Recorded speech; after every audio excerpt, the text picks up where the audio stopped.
साक्षात भगवान परमात्मा त्या रथावर बसलेले आहेत,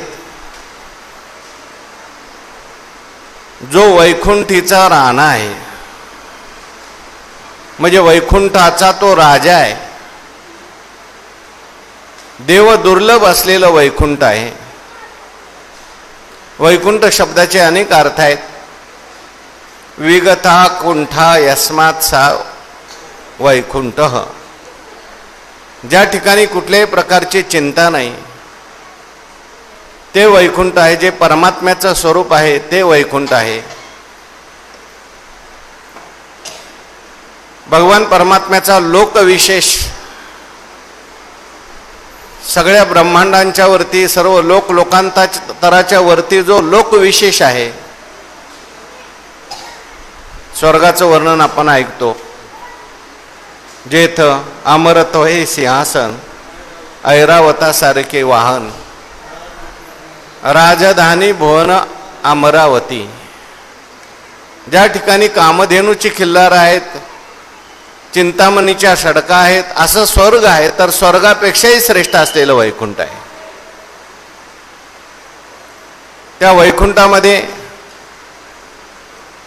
सगळी माणसं जी आहेत ती चतुर्भुज आहेत. अनेक देवदेवता भगवान परमात्म्याची सेवा त्या वैकुंठामध्ये करतात.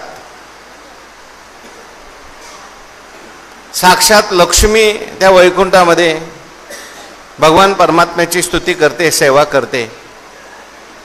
आणि असं जे वैकुंठ आहे, त्या वैकुंठाचा राजा, अधिपती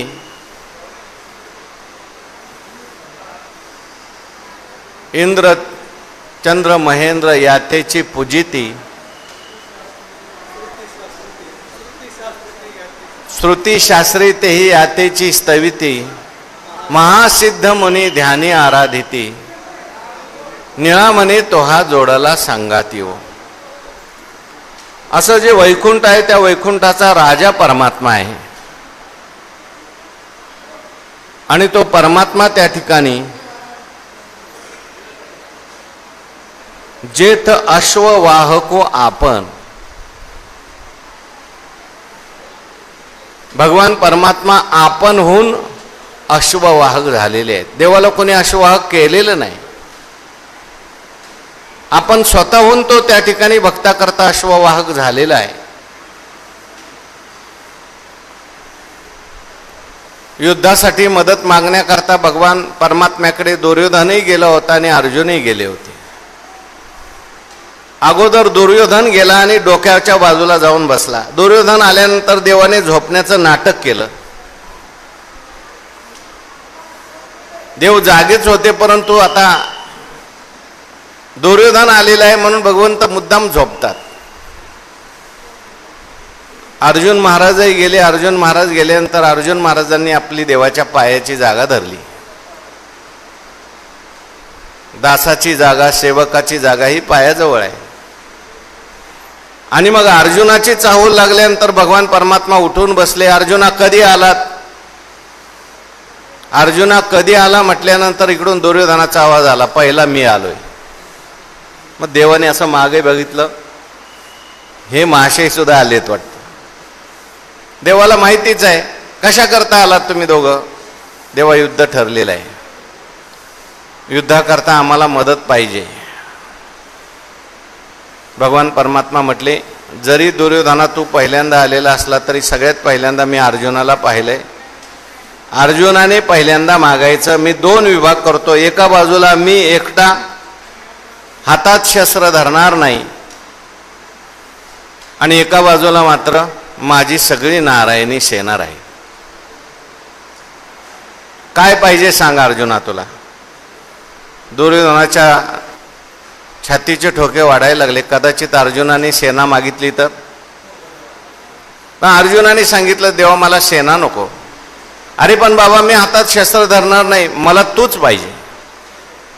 तो मज व्हावा, तो मज व्हावा, वेळोवेळा व्हावा पांडुरंग.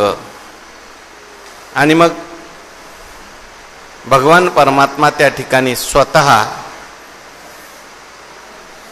अर्जुनाला विचारलं, काय तुझी इच्छा आहे? म्हटले, तू माझं सारथ्य करावं अशी माझी इच्छा आहे. भगवान परमात्मा मनात अगोदर विचार करतच होते, मला अर्जुनाची कोणत्या प्रकारे सेवा करता येईल. म्हणून अश्ववाहको आपण. अश्ववाहक म्हणजे सारथी, आणि सारथ्याला सर्व काही काम करावं लागतं. परंतु भगवान परमात्म्याचा अर्जुनाच्या विषयी असलेलं प्रेम भक्ती असल्यामुळे एवढा मोठा असलेला परमात्मा, एवढा प्रभू भावे तेने संपुष्टी राहावे, किंवा साठविला राहे हृदय संपुष्टी बाहेर धाकोटी, भक्त समागमे सर्व भावे हरी, न सांगता करी सर्व का. आज भगवान परमात्मा लहान झालेले आहेत. प्रेमामध्ये मनुष्य लहान होतो, किंबहुना जे लहान करतं त्यालाच प्रेम म्हणतात. ज्ञानाने परमात्मा मोठा होतो आणि भक्तीने परमात्मा लहान होतो. हे भक्तिशास्त्राचं प्रमेय आहे बरं का. ज्ञानाने परमात्मा सर्वसाधारण होतो आणि भक्तीने परमात्मा विशेष होतो. होय भक्ती केला तैसा पूर्वी धरावी ते इच्छा. म्हणून अश्ववाहक आपण वैकुंठीचा राणा जाण. जो वैकुंठीचा राणा आहे, राजा आहे, तो स्वतः त्या ठिकाणी रथावर बसलेले आहेत.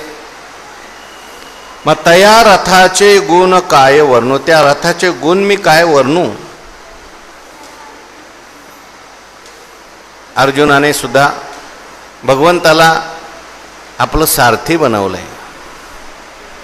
मागे आपण पाहून आलोय, उपनिषदामध्ये एक रूपक आलं, आत्मानं रथिनं विद्धी शरीरम रथमेव तू बुद्धिम तू सारथिम विद्धी मनप्रग्रहमेव च इंद्रियानी हयानी आहो विषयांस्तेषु गोचरान. हा शरीर म्हणजे सुद्धा रथच आहे. आणि या रथामध्ये बसलेला जो रथी जो आहे तो आहे आत्मा. आत्मानं रथिनं विद्धी शरीरम रथ एव तू. आणि या शरीररूपी रथाची सारथी जर कोण असेल तर ती बुद्धी आहे. लगाम जर कोणता असेल तर तो मन आहे. आणि घोडे जर कोणते असेल तर ते इंद्रिय आहेत. हा शरीररूपी रथ चांगला चालावा त्याच्यासाठी एकतर पहिल्यांदा घोडे चांगले पाहिजेत. समजा घोडे कदाचित स्वैर असतील, लगाम चांगला पाहिजे. लगामही त्या ठिकाणी एखाद्या वेळेस चांगला नसेल तर सारथी चांगला पाहिजे.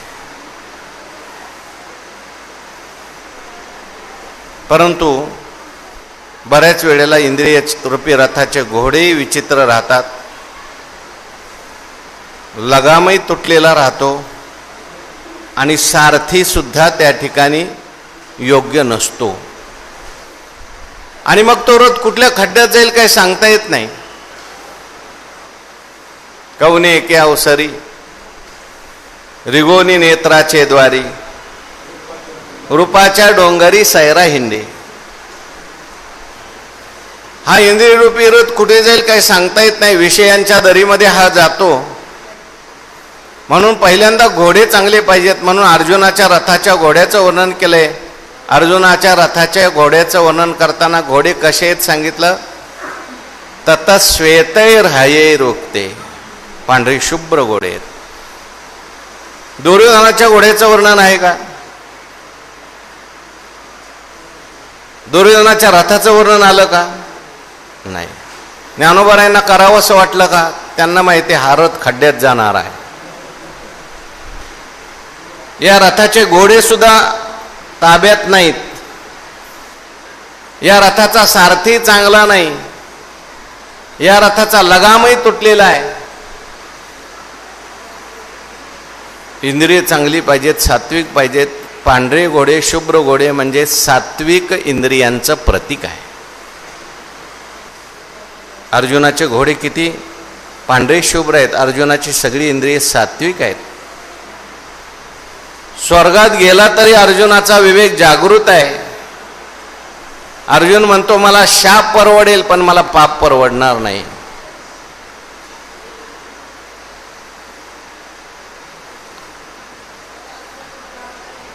अर्जुनाचा मनरूपी लगाम चांगला आहे आणि बुद्धी नावाचा सारथी जो आहे तिथे अर्जुनाने आता भगवंताला बसवलेला आहे.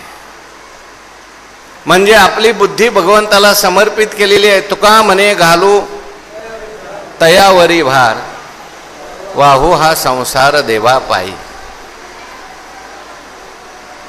बुद्धी परमात्म्याला समर्पित केलेली आहे. ईश्वरा वाचोनी काही, जे अनिक सर्वथा लानी नाही, ते एकच बुद्धी पाही अर्जुना जगी. अर्जुनाने देवाला बुद्धी समर्पित केलेली आहे. म्हणजे काय? भगवान परमात्मा जशी प्रेरणा करील तसं आपलं जीवन जगायचं किंवा भगवंता करता जीवन जगायचं. भगवंताची सेवा म्हणून कर्तव्य करायचं. किंबहुना भगवान परमात्मा प्रत्येकाच्याच बुद्धीत बसलेला आहे. बुद्धीचा साक्षी परमात्माच आहे. तो आतून प्रेरणा करत असतो. हे चांगलं आहे, हे वाईट आहे. पण मनुष्य देवाची प्रेरणा सोडून देतो आणि आपल्या मनाने वागायला लागतो. आणि म्हणून त्याचा रथ खड्ड्यात जातो. दुर्योधनाचा रथ खड्ड्यात का गेला? दुर्योधन म्हणतोय जानामि धर्मम नचमे प्रवृत्ती, जानामि अधर्मम नचमे निवृत्ती, केनापि देवेन हृदि स्थितेन यथा नियुक्तोस्मि तथा करोमि. मला धर्म कळतोय हो, पण माझ्याकडून धर्म घडत नाही. मला अधर्म कळतोय पण अधर्मातून निवृत्ती मला होत नाही. चांगलं कळतं माणसाला, वाईट कळतं माणसाला, पण तरी सुद्धा मनुष्य चांगलं करत नाही, वाईटात प्रवृत्त झाल्याशिवाय राहत. याचा अर्थ समजायचं, त्याचा लगाम तुटलेला आहे. इंद्रिय रूपी घोडे स्वैर झालेले आहेत. एवढं सगळं असून मग जर सारथी चांगला असेल तरी सुद्धा तो सारथी आपल्याला परत जागेवर आणू शकतो. म्हणून भगवंताला, अर्जुनाने भगवंताला सारथी बनवलंय. देवा आता तू म्हणशील ते मी करणार आहे. कार्पण्य दोषो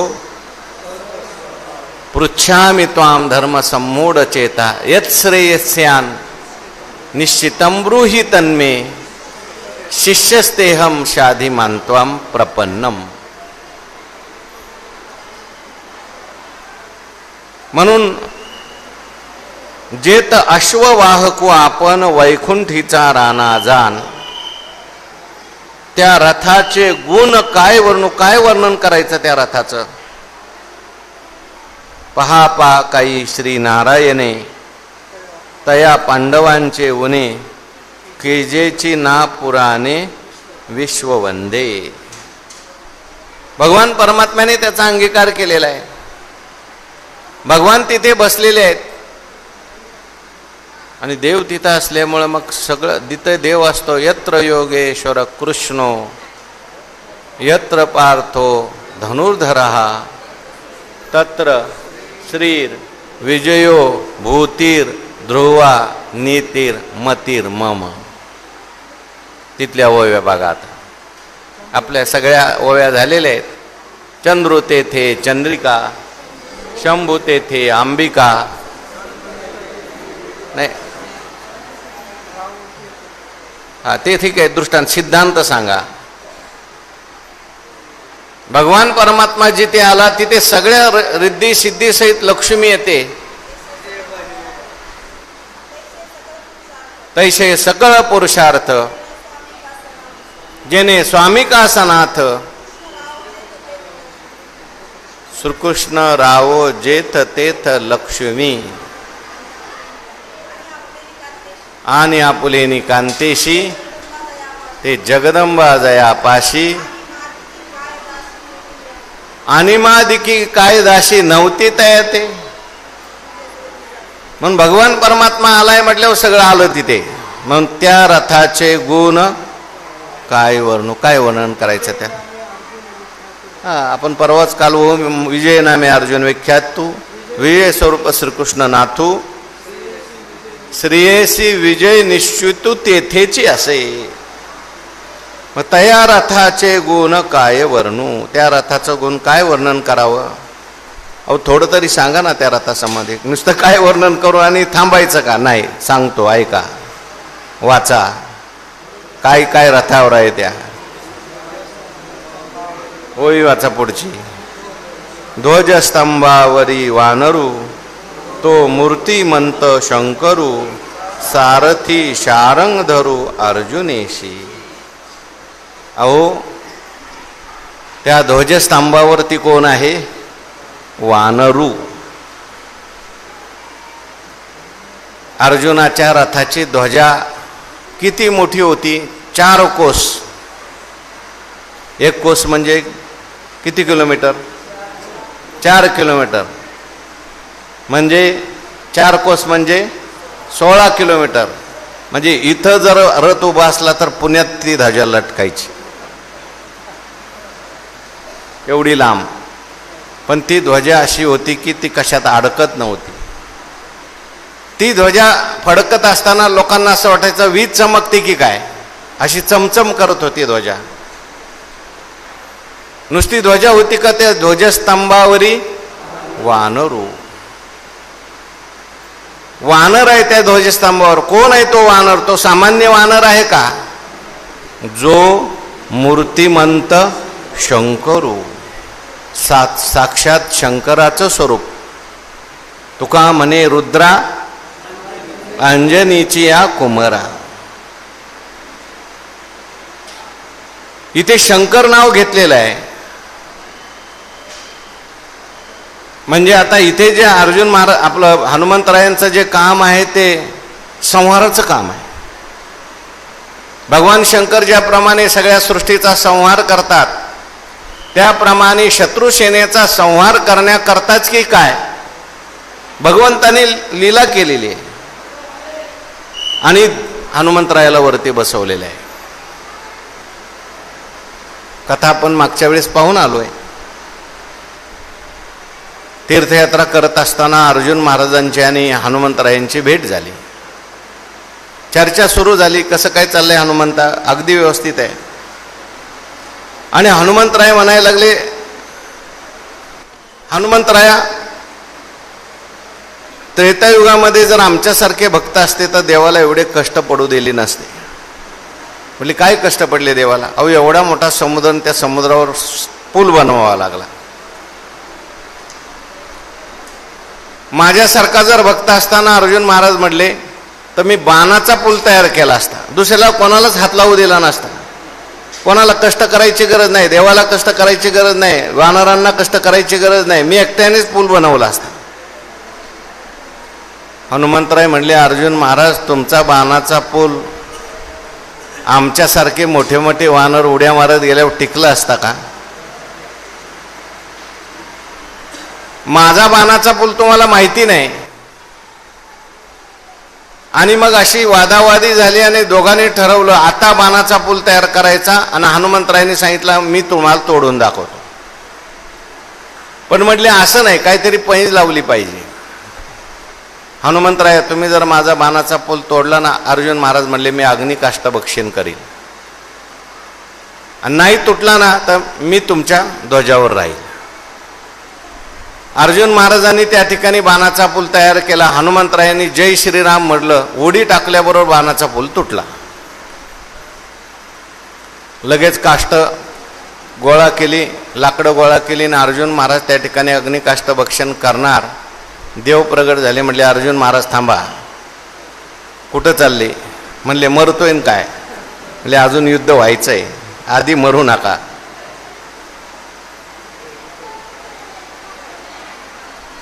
अरे तुम्ही दोघांनी पैज लावली पण साक्षीदार कोण होतं का. म्हटले कोणीच नव्हतं. आता माझ्या साक्षीने करा. आता थोडासा अर्जुन महाराजांना सुद्धा अभिमान निर्माण झाला. कोणाला? नाही, हनुमंतरायाला.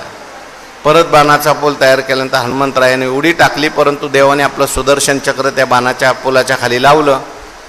हनुमंतरायाने बऱ्याच उड्या मारल्या, काहीच झालं नाही. म्हटले आता हनुमंतराय बसा यांच्या ध्वजावर, काय करायचं काम? म्हटले काही नाही, इथं बसून मोठ्या मोठ्याने भुकभुक्कार करायचा. असा भुकभुक्कार करायचा की समोरचं शत्रू सैन्य आहे ना, हे मरण पावलं पाहिजे, भीतीनेच मेलं पाहिजे. म्हणून अर्जुनाच्या रथावर ध्वजस्तंभावरी वानरू.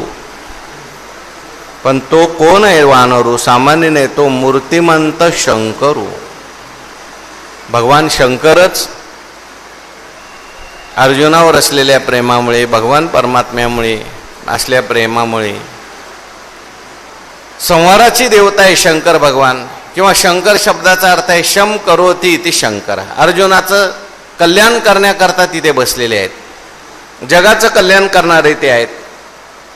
आणि सारथी कोण आहेत? सारथी शारंग धरू अर्जुनेशी. आणि भगवान परमात्मा त्या ठिकाणी सारथी झालेले आहेत, हातामध्ये ज्यांच्या शारंग नावाचं धनुष्य आहे. आता इथे अर्जुनाच्या रथावर देव बसलेले आहेत, आणि रथावर बसलेत म्हणजे युद्धाचा प्रसंग आहे, म्हणून देवाचं इथे जे नाव ज्ञानोबाऱ्यांनी घेतलंय ते शारंग धरू. शारंग धरू म्हणजे शारंग नावाचं एक धनुष्य आहे. जसं अर्जुन महाराजांचं धनुष्य प्रसिद्ध आहे, तसं ब्रह्मदेवाने निर्माण केलेलं दिव्य असलेलं शारंग नावाचं धनुष्य आहे, जे भगवान परमात्म्याला समर्पित केलेलं आहे.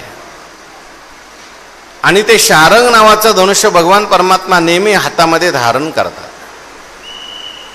शारंग पाणी असं देवाचं नाव आहे, आणि ते शारंग नावाचं धनुष्य भगवान परमात्मा घेऊन बसले. देवाने जरी शस्त्र उचलायचं नाही असं ठरवलं असलं तरी सुद्धा भगवान परमात्म्याचं मूळ स्वरूप जे आहे ते सगळ्या आयुधाने युक्तच आहे. म्हणून सारथी शारंग धरू अर्जुनेशी. अर्जुनाला भगवान परमात्म्यासारखे सारथी मिळाले आहेत. अर्जुनाची घोडी धुतली अनंते, संकटे बहुते निवारिली.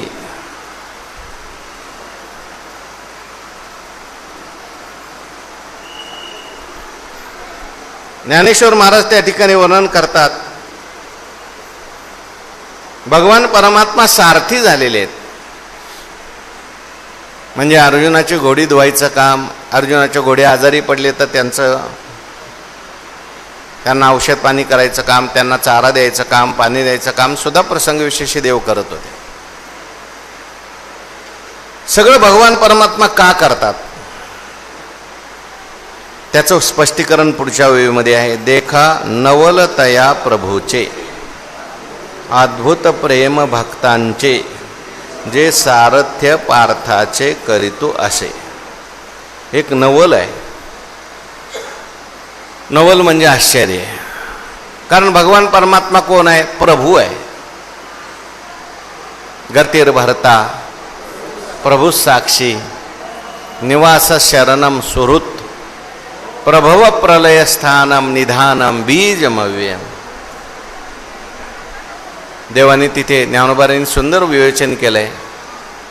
म्या बोलविल्या वेदू बोले, म्या चालविल्या सूर्य चाले, म्या हलविल्या प्राण हाले, जो जगाचे चाळिता. काळू ग्रासतसे भूता, ये मनियागते पंडू सुता सकळे जयाच्या. ऐसा जो समर्थू तो मी जगाचा नाथ. भगवान समर्थ आहेत. कर्तुम अकर्तुम अन्यथा कर्तुम शक्ती भगवंताकडे आहे. धनी, पण असा प्रभू असलेला सुद्धा, सर्व समर्थ असलेला सुद्धा नवल आहे. म्हणजे देखा नवल तया प्रभूचे. काय नवल आहे? नवल म्हणजे आश्चर्य. आश्चर्य कशाला म्हणतात? नवल कशाला म्हणतात? कधी न घडणारी गोष्ट घडली की समजायचं नवल आहे. ज्ञानोबारायांना काय नवल दिसतंय? नवल शब्द अनेक ठिकाणी आलाय. नवल केवडे केवडे, काय अभंग आहे सुरुवात? अनंत ब्रह्मांडे उदरी, हरी हा बाळक नंदा घरी. अनंत ब्रह्मांड ज्याच्या उदरामध्ये आहे तो लहान होतो. नवल नाही का? आश्चर्य नाही का? तसं ज्ञानोबा इथे म्हणतात, देखा नवल तया प्रभूचे. काय नवल आहे, काय आश्चर्य आहे? अद्भुत प्रेम भक्तांचे. भक्तांच्या विषयी देवाच्या अंतकरणात काय आहे? अद्भुत प्रेम आहे. भक्तांच्या विषयी देवाच्या अंतकरणात अद्भुत प्रेम आहे. कारण भक्तांच्या अंतकरणात देवाविषयी अद्भुत प्रेम असते. अद्भुत म्हणजे आश्चर्यकारक. असं प्रेम कुठं पाहायला मिळत नाही. व्यवहारात आपण प्रेम पाहतो, पण ते प्रेम, व्यवहारातलं जे प्रेम असतं ते सामान्य प्रेम आहे. त्या प्रेमाला कदाचित काम सुद्धा म्हणावं लागतं. स्वार्थासाठी प्रेम असतं व्यवहारातलं. पण भगवंताचं जे प्रेम आहे, एक तर भगवान परमात्मा कोणावर प्रेम करत नाही, आणि ज्याच्यावर करतो, देखा नवल तया प्रभूचे.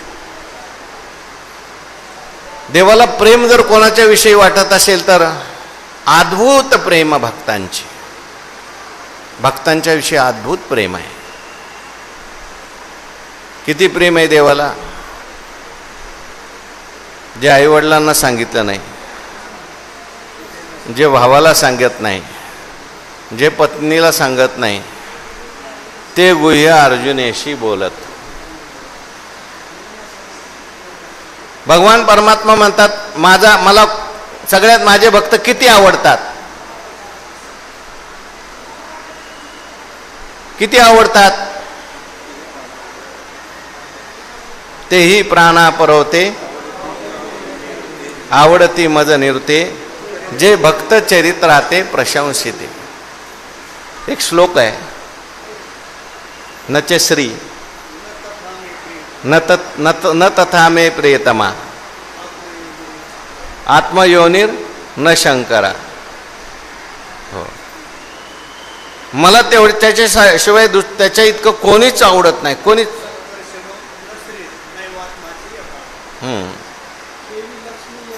नाही, परत श्लोक सांगा. न तथा मे प्रियतमा, आत्मयोनी. म्हणजे आत्मयोनी म्हणजे ब्रह्मदेव. ब्रह्मदेव सुद्धा मला तेवढा प्रिय नाही. आत्मयोनी न शंकरा, भगवान शंकर सुद्धा मला तेवढे प्रिय नाही. न च संकर्षणा, न श्री, मला माझा भाऊ संकर्षण सुद्धा तेवढा आवडत नाही. न श्री नैवात्माचे यथा भवान, माझा आत्मा सुद्धा आवडत नाही जेवढे तुम्ही मला आवडता. मिया लक्ष्मी डावलोनी केली परवती, पेडोनी कौस्तुभ घेतला हाती, ओढवली वक्षस्थळाची वाखाती चरणराजी. तया एकवटीली या प्रेमा, जरी पाढे पाहिजे उपमा, तरी मी देह तो आत्मा ऐसा पडी. रमा माझ्या पट्टाची राणी, ते मी सेवेशी लाविली चरणी, खांदी वाहिल्या गवळणी, भक्त शिरोमणी गोपिका. म्हणून देवाला किती देखा नवल तया प्रभूचे, अद्भुत प्रेम भक्तांचे. भक्तांच्यावर प्रेम स्नेह. भक्त समागमे सर्व भावी हरी, सर्व काम करी न सांगता. किंवा उंच नीच काही, तिष्ठे भाव भक्ती, दास्य करी दासांचे, उने न साहे तयाचे, साधावया भक्ती काज, परी तयापाशी पांडवा. म्हणजे भगवान परमात्म्याला अद्भुत प्रेम भक्तांचे. भगवान परमात्म्याला त्यांचं सेवा करत असताना काही लाज वाटत नाही. भगवान परमात्मा त्यांच्याकरता लहान होतो. कोणत्या कोणत्या भक्तांची काय काय कामं केली आपण सगळं तो अभंग पाहून घ्या. उच नीच काही नेने भगवान. अर्जुनाचे रथी, पुढे काय नाही नाही पूर्ण श्लोक अभंग हो ते मला माहिती हो, त्याच्या पुढचं मी ते म्हणलंच नाही. मीराबाईसाठी घेतो विष प्याला, दासीपुत्र कन्या विदुळाच्या बक्षी, दैत्या घरी रक्षी प्रल्हाद, चर्म रंगू लागे रोहिदासा संगे, कबीराच्या मागे शेलेवे, सज्जन कसाया माळ्या सावत्या सुखुरपू लागे, नरहरी सोनारा गुडुपुंको लागे, चोखा मेळ्या संगे ढोरे ओढी, नामयाचे जनी सविवेची शेनी, धर्मा घरी पाने वाहे झाडी.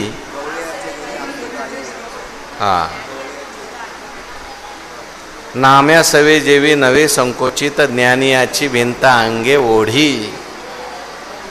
अद्भुत प्रेम भक्तांचे जे सारथ्य पार्थाचे करीतू असे. भगवान परमात्मा पार्थाचं म्हणजे अर्जुनाचं काय करतात? सारथ्य करतात. सारथी होणं म्हणजे क्षुल्लक काम आहे.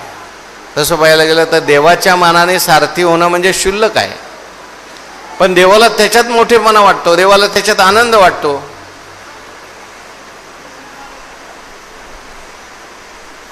भगवान परमात्मा अर्जुनाचे सारथी झाले. एखाद्या मोठ्या माणसाला जर लहान काम करायला सांगितलं तर जमत नाही. गुरुवरे सांगत असतात, एखाद्याला जर पंक्तीत मीठ वाढायला सांगितलं म्हणतो मी एवढा मोठा मला तुम्ही मीठ वाढायला सांगता. पण भगवान परमात्मा असं म्हणत नाही. प्रेमात मनुष्य लहान होत असतो. प्रेम त्यालाच म्हणायचं जिथं मनुष्य लहान होतो. एवढा मोठा भगवान परमात्मा परंतु लहान झाला म्हणजे सारथी झाला. सारथी म्हणजे काय? अर्जुनाच्या रथावर भगवान परमात्मा बसलेले आहेत आणि सारथी होऊन भगवान परमात्मा काय करतायत? अर्जुना तुझे निवेजे म्या देव पुनाची बिरुदे, सांडिली गा मी आधे. मी आता अर्धा झालो आणि तूच सगळा झाला, किंवा तुझ्यामुळे मी सगळा आहे. मी अर्धा आणि तो अर्धा. सारथ्य पण भगवान परमात्मा करतात. आणि काय करतात सारथी होऊन? पुढच्या वेळी सांगितले बघा. पायिको पाठीशी घातला, आपण पुढा राहिला, तेने पांचजन्यू आस्पुरीला अवलिळाचा. पायिकू पाठीशी घातला आणि आपण पुढा राहिला. सारथी का झाले भगवान परमात्मा? कारण सारथी पुढं बसतो आणि जो रथी असतो तो मागे असतो. देव पुढे का झालेले आहेत? म्हटले पायिकू पाठीशी घातला. पायिक म्हणजे सेवक, भक्त, त्याला पाठीशी घालायचं आहे. आपण पुढा राहिला आणि आपण पुढं राहायचंय. कशा करता? आपण कळी काळाशी भिडे, आम्हा घाली पाठीकडे, आपण कळी काळाशी भिडे. अनेक त्या युद्धामध्ये शस्त्र अस्त्र सर्व काही येत होती. भगवान परमात्मा पुढे बसलेले असल्यामुळे ती शस्त्रे सगळी काय करायची? आपल्यावर घ्यायची. गेल्या वर्षीच्या प्रवचनात किंवा सुरुवातीच्या प्रवचनात मी सांगितलं होतं, एक अश्वसेन नावाचा साप जो खांडवन जाळत असताना तो त्या तक्षकाचा मुलगा आहे, तो वाचून गेला. आणि अर्जुनाचं आणि कर्णाचं युद्ध चालू असताना तो अश्वसेन नावाचा नाग त्या कर्णाकडे गेला आणि सांगितलं, जो तुझा शत्रू आहे तोच माझा शत्रू आहे आणि दोघांचे शत्रू एक असल्यामुळे आपण दोघे मित्र. मी तुझ्या बाणावर बसतो, तो असा बाण मार, जरी थोडासा जवळून गेला तरी मी अर्जुनाला दंश करतो, अर्जुनाला मारतो. कर्ण म्हटलं, बाबा नाही, मला कोणाची गरज नाही, मी एकटाच लढण्यास समर्थ आहे. अरे बाबा, मदत घेतली पाहिजे माणसाने, मदतीशिवाय काय जमत नसतं. ठीक आहे, खूप आग्रह झाला म्हणून त्या अश्वसेन नागाला बसवलं बाणावर. कर्णाने बाण मारला, देवाच्या लक्षात आलं बाणावर नाग बसलाय. देवाने रथ खाली दाबला, बाण डोक्यावरून गेला. नाग जो होता तो परत त्या ठिकाणी कर्णाकडे गेला, म्हटला एक वेळ चुकला, आता दुसरी वेळ अजून बसव. अर्जुन तो कर्ण म्हणायला लागला काही चालणार नाही आपलं, जोपर्यंत हा समोर बसलाय ना बाबा तोपर्यंत आपण काही करू शकत नाही. पायीकू पाठीशी आणि आपण पुढा राहिला. असा भगवान परमात्मा पुढे बसलेला आहे. सगळी संकट भगवान परमात्मा आपल्यावर घेतोय. आणि तेने पांचजन्यू आस्फुरिला अवलिराची. पांचजन्यम ऋषिकेशो देवदत्तम धनंजया पौंड्रम दद्मो महाशंखम भीमकरमावृकोदरः. भगवान परमात्म्याने आता हे शंख वाजवायला सुरुवात केली. आता वास्तविक पाहता भगवान काही सेनापती नाहीत, भगवान परमात्मा बसलेले सारथी म्हणून. बरं, देवाने प्रतिज्ञा काय केली? न धरी शस्त्र, युक्तीच्या गोष्टी सांगीन चार. शंख त्या ठिकाणी वाजवायचं काय काम आहे? त्या बाजूने भीष्माचार्यांनी शंख वाजवला ते बरोबर आहे, सेनापती आहेत. आणि इकडे सगळ्यात पहिल्यांदा भगवंताने शंख वाजवला. का वाजवला? कारण सगळे पांडव किंवा पांडव सेना असं मानत होते जरी भगवान सारथे असले तरी भगवान परमात्माच आपल्यामध्ये श्रेष्ठ आहे. आणि देव असं मानतात हे भक्त माझ्यावर आश्रय करून राहिलेले आहेत, यांच्या सगळ्यांच्या उद्धाराची जबाबदारी माझीच आहे. पण भगवंताने शंख वाजवला. आणि पुढे काय झालं आता त्याचा विचार आपल्याला 1 महिन्यानंतर करायचा आहे. उद्यापासून अधिक मास सुरू होतो. अधिक मासामध्ये संस्थांच्या प्रवचनाच्या सेवा होणार आहेत. बंद करू नको. संस्थांच्या प्रवचनाच्या सेवा होणार आहेत. आपली जी क्रमाने चालणारी प्रवचन सेवा आहे ती 1 महिन्यानंतर म्हणजे बरोबर 17 जूनला त्या ठिकाणी सुरू होईल. तोपर्यंत आपण मागील झालेली जी प्रवचन सेवा आहे ती उपलब्ध आहे आपल्याला. संस्थांच्या चॅनलवर आहे किंवा ज्ञानदेव नावाचं एक चॅनल आहे, त्याच्यावर सगळे अध्याय मागचे उपलब्ध आहेत. आपण त्याचं चिंतन करू शकतात. झालेली सेवा संतांच्या आणि